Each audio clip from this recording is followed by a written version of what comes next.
I think that the internet is going to be one of the major forces for reducing the role of government. The one thing that's missing, but that will soon be developed, is a reliable e-cash, a method whereby on the internet you can transfer funds from A to B without A knowing B or B knowing A.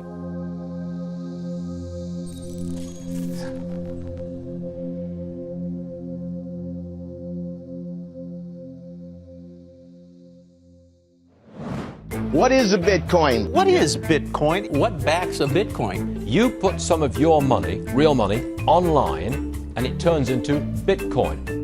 I don't even know why we call them coins, except that they call it coins in the name. I think Bitcoin has turned into a massive multiplayer online game where speculators are trying to out-speculate each other. Is it a means of exchange or an asset class? I see you taking my real dollars, and then you give me virtual money in return. Thanksgiving dinner, my grandmother asked me, what the heck is this Bitcoin stuff anyway, right? And I said to her, do you remember when Visa cards first came out? You were used to paying with cash or with a check, and then a Visa came out. It was this weird payment system that you didn't understand. And she said, yeah, I remember that. I said, well, Bitcoin is just the next evolution of another payment system. Bitcoin. By now, you've probably heard of it. The wild fluctuations in its price has gained the attention of the mainstream financial media. But Bitcoin is much more than just your average investment.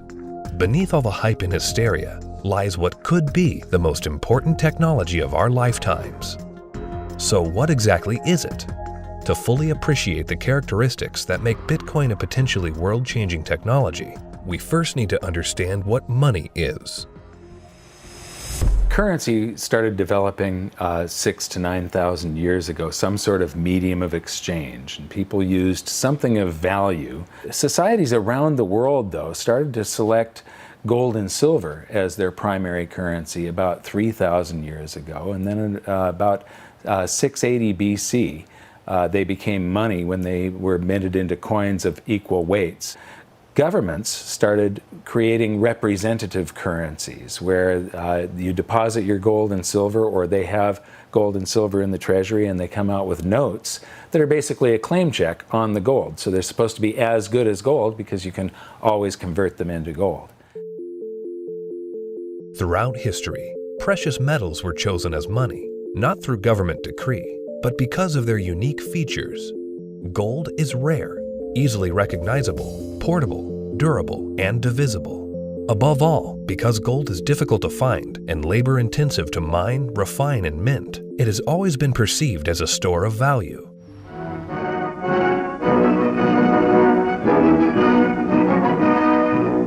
At Bretton Woods, New Hampshire, delegates from 44 allied and associate countries arrived for the opening of the United Nations Monetary and Financial Conference. In modern history, as World War II was coming to an end, in 1944, the Allied nations met at the small town of Bretton Woods, New Hampshire. Here, they drafted a new financial system, which would stabilize the world's financial system once the war ended. With the United States poised to enter a golden age of prosperity, the US dollar was chosen to be the world's reserve currency. The Bretton Woods system was created after the Second World War at the Bretton Woods Conference in New Hampshire. And rather than using gold as the means of exchange between countries, as was the case under the old gold standard, the dollar was going to be used. The dollar was chosen because back then it was as good as gold. Under this new system, the countries of the world would tie their currencies at a fixed rate to the US dollar. And because most of the world's gold was held in US vaults, the US dollar would be backed by gold at a fixed price of $35 per ounce. This created a system where the currencies of the world were effectively backed by gold through the US dollar. I have directed Secretary Connally to suspend temporarily the convertibility of the dollar into gold or other reserve assets. The Bretton Woods system lasted for about 25 years, but in August of 1971, President Richard Nixon called for an emergency press conference where he announced foreign countries would no longer be able to convert their US dollar holdings into gold. This surprise move would come to be known as the Nixon shock.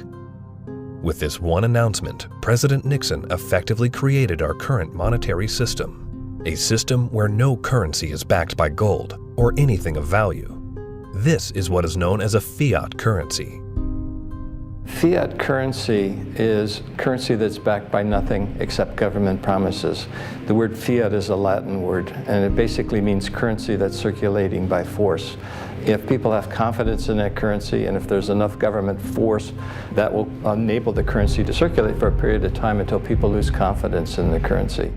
Money is a medium of exchange, and the way it has evolved is that it's always something of intrinsic value until the modern age, when the politicians say, well, we don't need anything of intrinsic value anymore. All we need is political decree. We can say this is money, this piece of paper is money. Now money has a new characteristic. But underneath it all, there's this same concept in place that nobody ever seems to challenge, and that is that governments have a right to declare something of no value to be money, and you must accept it. That's really the problem, and it's still the problem today.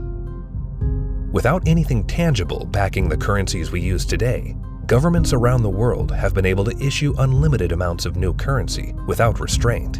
And with the advent of the digital age, currencies around the world are now digits in a global banking database. So what is Bitcoin? Well, simply put, it's a digital currency, much like the electronic currency we use today. But it's also the payment network which facilitates the transfer of this new digital currency from one person to another. Bitcoin's a new internet protocol that enables the transmission of value over a communications channel. You can think of it like being able to send a gold coin as easily as you send an email. You can send any amount of money to anyone in the world, anytime, can't be seized, can't be confiscated, can't be frozen. Very useful technology. So Bitcoin is a digital currency and it is a payment system. So it's a payment system in the same way that bank networks are, or PayPal. Those are all payment systems. But it's also a currency. So PayPal and banks use the dollar as their currency. The Bitcoin payment system uses Bitcoins as its currency. So they both have the same name. What is your opinion of disruptive digital currencies such as Bitcoin? If you're looking for the idea that a currency doesn't really have to be something physical, it can be something that's virtual, that's the system we already have. You know, and if you want it to be, I want a way to make payments electronically, that's, you know, credit cards. I mean, so exactly what it is that this thing is supposed to be doing that we don't already mostly do. Bitcoin is different from other fiat currencies in a couple ways, but not the way people think. So most people think it's different because it is a digital currency, but fiat currencies are also digital, right? So the dollar is a digital currency, the euro is a digital currency. They're all just ones and zeros in the banks of the world. So it's not that Bitcoin is digital that makes it unique. It's unique in that it cannot be created out of thin air. So dollars, euros, yen, these can all be created out of thin air by people who have permission to do so, which is generally a central bank.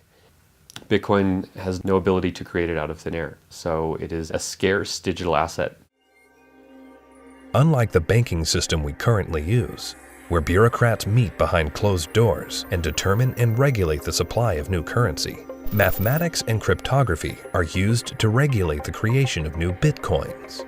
The Bitcoin network is decentralized, meaning that instead of transactions and account balances being stored on a central computer or database, Bitcoin's ledger of accounts, more commonly known as the blockchain, is distributed across tens of thousands of computers around the world.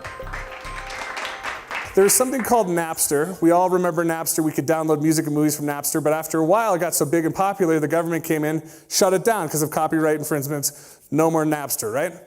So then somebody created something called the BitTorrent network. What's this? This is a software people run on their computers that allows people to file share. So if you run the software, you can go to things like Pirate Bay or Views or BT Junkie, and you can download any music or any movies you want, and they can't stop it because it's not a centralized location. Well, Bitcoin is the currency that runs on the BitTorrent network. Why was gold and silver considered money for the last 4,000 years is because It took work and effort to make that nice, beautiful coin. They had to dig it out of the ground and refine it, and the crucibles and the furnaces, and stamp it into a nice, beautiful coin. And that took work. So you didn't have to trust anybody that they were going to work for you. The work was already done. Well, Bitcoin, proof of work, is the same thing, right? You have to hash away and solve all these math problems. You have to have the chips and the electricity and yada, yada, yada to create a Bitcoin. It would cost today about $800 to make a Bitcoin. I believe that Bitcoin has multiple levels of intrinsic value. The properties like being unconfiscatable, properties like this censorship-resistant value transfer that no one can stop you from sending. More importantly, what gives it intrinsic value is the productive capacity and the brain power of some of the brightest developers in the world that have chosen to work on this open source protocol. And this productive capacity of some of the brightest minds that are building it is what truly gives it value. All Bitcoin transactions are cryptographically verified by thousands of computers on the Bitcoin network. These very powerful computers, known as miners, expend a massive amount of energy and processing power to verify the integrity of each and every transaction. So the miners basically validate transactions. All these transactions are flying around, and they have not yet been formally vetted by the network. If the miner believes the transactions are valid, it will put them in the block, and the block then becomes part of the blockchain. And over time, that becomes the record of truth. And so what that means is that if you receive Bitcoin and a few blocks happen after you receive it, no one can ever take that money away from you because the blocks have been stuck into the blockchain, they can't be reversed, and you know that the money is truly yours. The decentralized nature of the Bitcoin network eliminates a single point of failure and makes it impossible to be hacked or to be shut down. Bitcoin transactions are transmitted peer-to-peer without the need for a third party, meaning that the user is in complete control of their money. It's impossible to be shut down. That's the beautiful thing about it. There is no Bitcoin place. You can't shoot Bitcoins. It has no center of gravity, it has no headquarters, you can't shut it down. The only way you could is to shut off the internet. Your average person has absolutely no idea how their email works, but it works, and that's all that really matters. And Bitcoin's very similar to that. But as far as what I would do to tell people or describe to people who don't know about Bitcoin what it is, I would say it's a form of money that you can just use on your phone or your computer in today's digital age where everyone's on the internet, that is much faster to send than most of the banks. And it has, for at least since its inception in 2009, risen in value. For new users, the inner workings of Bitcoin can be quite complex and daunting. But what's important is how this revolutionary technology changes how money is transferred globally. Right now, every single payment that you make to another person goes through an intermediary. Either PayPal or bank or Visa or MasterCard. And more importantly, the governmental jurisdiction decides if you're allowed to make that payment. That payment could be stopped halfway through, and then you have to try and get your money back. With Bitcoin, no one can stop it. The moment you decide to send another person digital value, you can just send it. And there is nobody in your way. There is no one that has to give you permission to pay another person money, and all they need is an internet connection. This has the potential to displace the need for banks as a trust institution. If you and I exchange currency or have commerce using Bitcoin and it goes on the ledger, on the blockchain, we don't need a bank to confirm that that is a valid transaction. One of the differences between Bitcoin and the banking system is it doesn't require a third party to perform.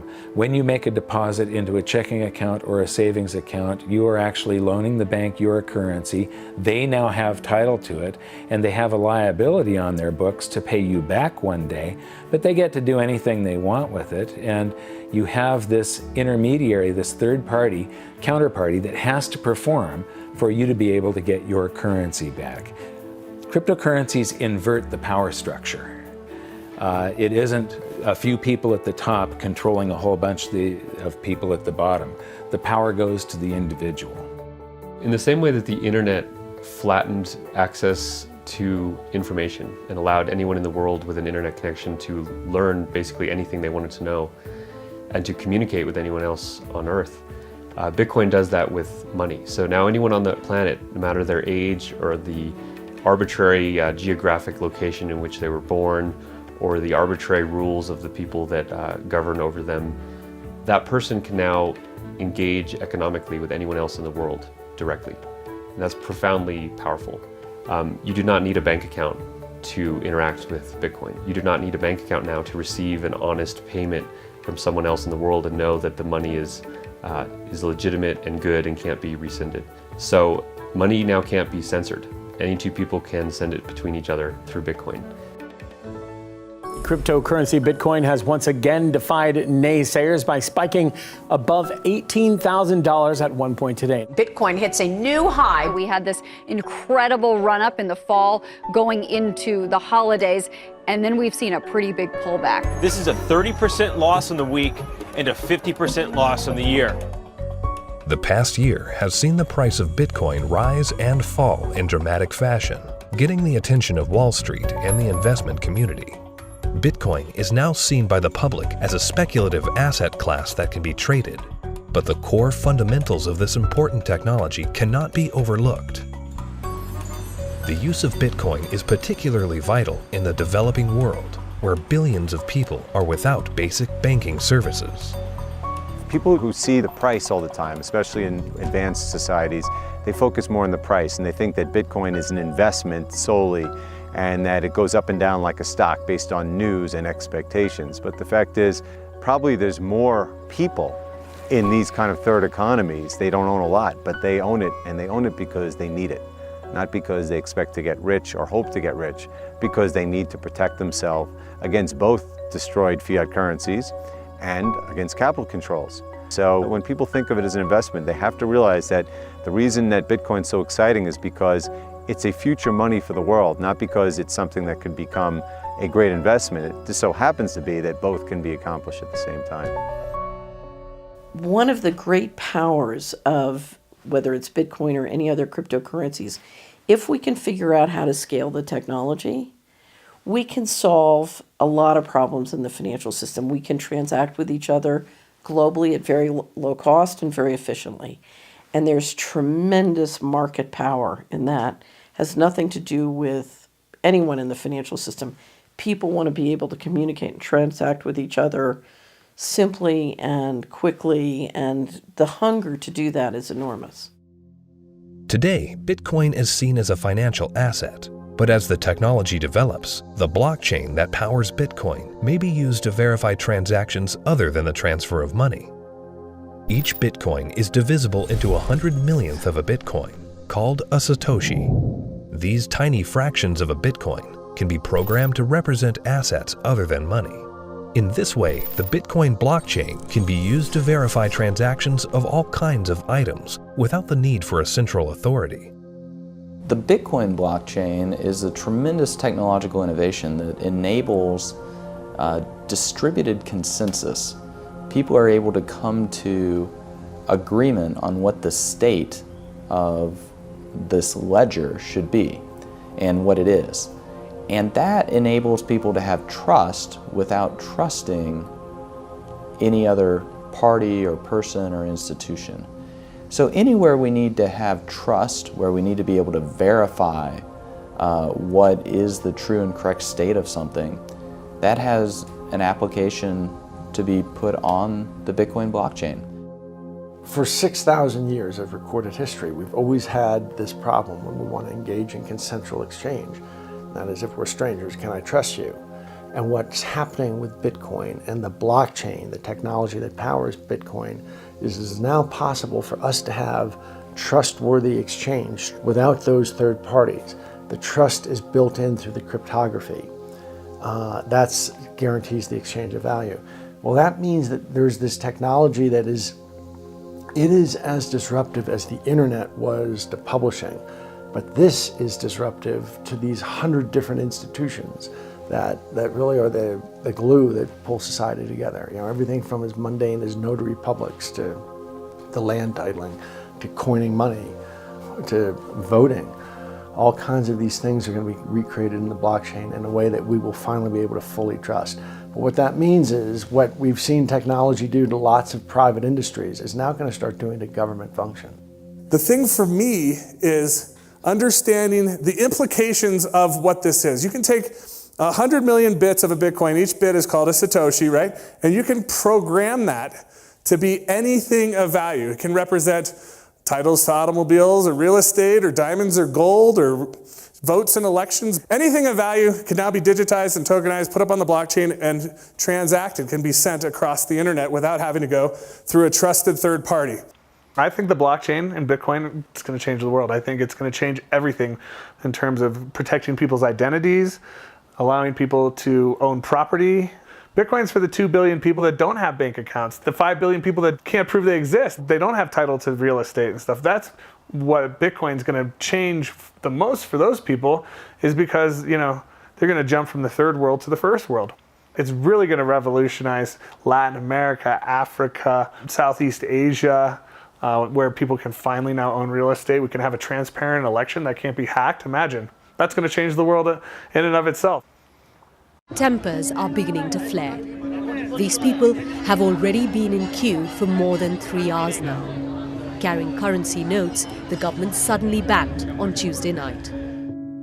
Because anyone can start using Bitcoin by simply installing an app on their phone, Bitcoin can be used by the developing world to protect their wealth from unstable currencies and government control. We're seeing it behave as a crisis currency in Venezuela, in Nigeria, in Zimbabwe. When these countries can't get a grasp on their own monetary policy, people flood to Bitcoin. The fate of the unbanked and underbanked population no longer lies in the hands of corrupt governments, centrally planned economies, and central banks. There's a new option, a plan B.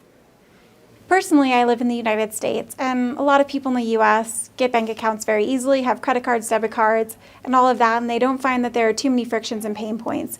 But in a country like India, there are 233 million individuals who are unbanked, who don't have access to a traditional financial infrastructure, and so they're operating cash payment to cash payment. But Bitcoin has become a game changer. So individuals, in essence, can hold on to it, they can spend it, they can transfer it internationally. There are so many use cases.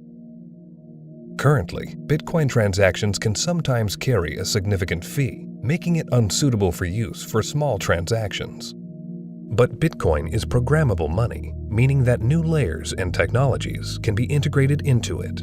In the near future, one such development, called the Lightning Network, will help reduce the cost of Bitcoin transactions. At the moment, Bitcoin is actually suffering from being too popular. One of the challenges that Bitcoin has is every transaction needs computational power to process. So at the moment, Bitcoin can settle about 4 to 7 transactions a second. And in the future, each of those 4 to 7 transactions a second can contain 1 million transactions within it. And that's what the second layer and Lightning is trying to do. It will just make it so much more efficient and so much cheaper for the average person. The integration of the Lightning Network into the Bitcoin protocol will scale Bitcoin into a fast, cheap, and efficient payment system. Once implemented, this will have enormous implications for the developing world.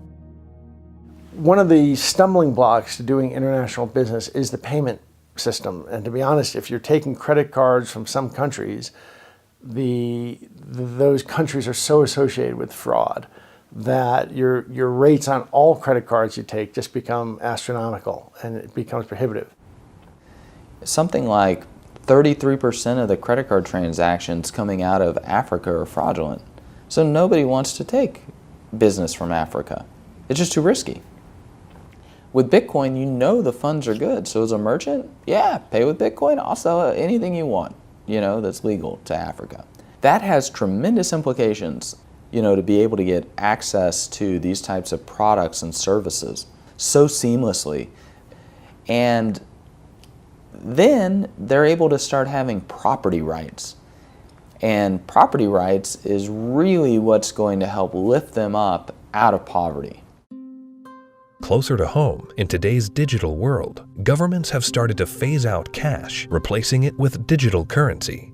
In this environment where concerns over personal privacy are very real, Bitcoin provides monetary sovereignty outside the control of government policy. When you have a situation where the government is trying to control, they don't want people to have the means of hiding anything from them. Not just from a tax standpoint, they want to know what everyone's doing in Big Brother fashion. So, the way that I look at Bitcoin is it's the ultimate monetary weapon that the people have never had in history. Every government in the world wants to go cashless. One of the reasons is that in a cashless society, you are not able to exit the banking system. When people panic, they run to the ATM machines, they run to the bank and they withdraw money. The other thing is the governments are starting to run out of money, and governments don't build anything. They just use other people's money. So they are treating everyone as a tax evader. I believe the main reason why Bitcoin is so popular and important is not because of its finite supply and being gold. It's because of anti-money laundering laws preventing people from doing what they want with their money. One of the main functions of government is to create currency. And Bitcoin is successful only because of its potential for circumvention, lack of oversight. So it seems to me it ought to be outlawed. It doesn't serve any socially useful function. As to whether or not Bitcoin is illegal or should be seen to be illegal, cash has been used for a whole heck of a lot more illegal things than Bitcoin has through the years, and still is today. Cash is untraceable. It's easily transportable. Nobody knows where that dollar has been and how it's been moved from hand to hand to hand. So it's just a matter of making that connection that a cryptocurrency is really not a new thing. It's just a different version and a digital form of something that's existed in our society and legal structures for millennia.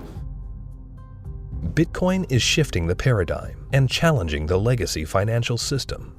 Recently, Jamie Dimon, chairman and CEO of JP Morgan Chase, America's largest bank, was quoted calling Bitcoin a fraud. Why is Bitcoin a fraud? Here's the reason. Governments, the first thing they do is form a currency. They like to control the currency. They control it through a central bank. They also like to know who has it, where it is, where it's going. Wait until someone gets hurt. Wait until it's used for illicit purposes, which it is somewhat used for illicit purposes. They close it down. You got people like Jamie Dimon, a serious guy, calling it a fraud. Calling a fraud? You mean like there was hundreds of billions of dollars of securities that Jamie Dimon sold the public a decade ago called mortgage-backed securities? He's calling Bitcoin a fraud? Is that going to go to zero like his securities that he sold the public? First with respect to asking a banker about whether they like Bitcoin or not, that's kind of like asking a king, do you like democracy? It's just so thoroughly frustrating and insulting when people who know very little about what we do watch an up-and-coming technology and have the audacity to call us all criminals. We're not the criminals here. The whole damn reason this ecosystem exists is because they're the criminals.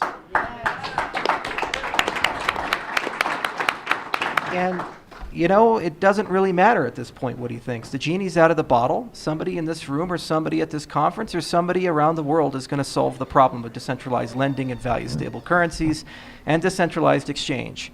And within 5 to 10 years, banks will become less and less relevant, just like landline telephones are becoming less and less relevant. And we're going to wake up one day and we're going to be in charge of our own money.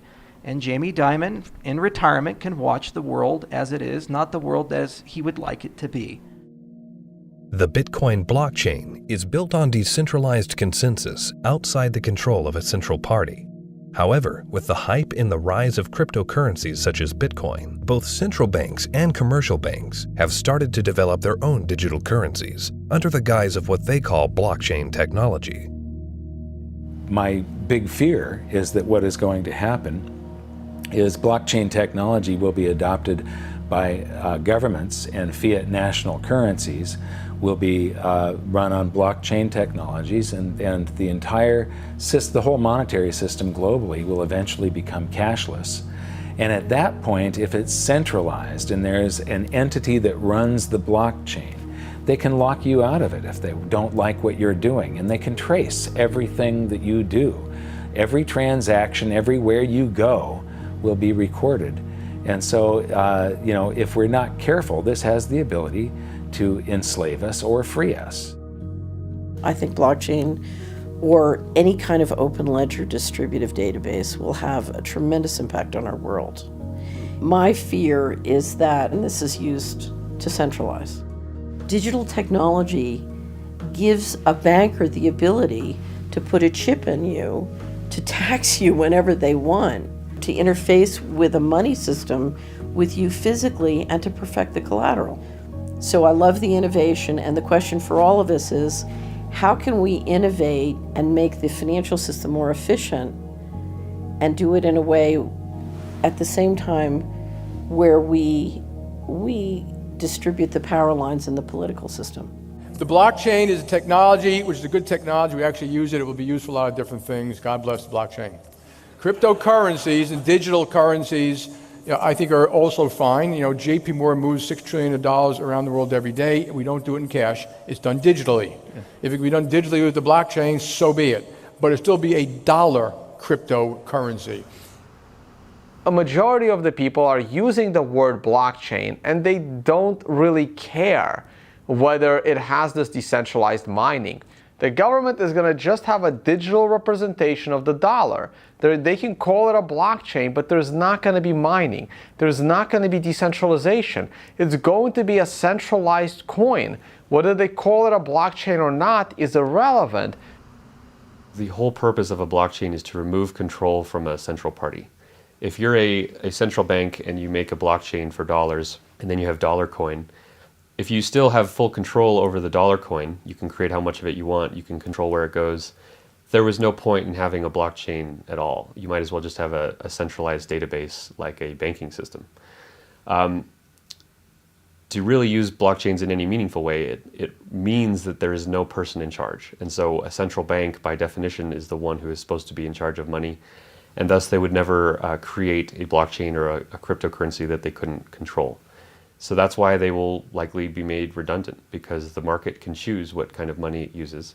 And it now has a choice between a digital currency that can be controlled by central parties and inflated without limit, or a digital currency that cannot be controlled by any central party and that has a fixed amount and can't be debased. Over time, that's going to be a very obvious choice. Bitcoin and the blockchain behind it are incredibly powerful technologies. As the future unfolds, these technologies could be used to restructure the financial system into one of fairness and equality for all, a system outside the control of the banking elite. We have millions of people now taking an interest in what is money, the question of what is money, what should it be? And they're learning, especially a lot of young people. Precious metals were once money. Then came the era of paper money. Could we now be entering a golden age of decentralized digital money? Only time will tell. Bitcoin is first and foremost about changing how the financial system of the planet operates.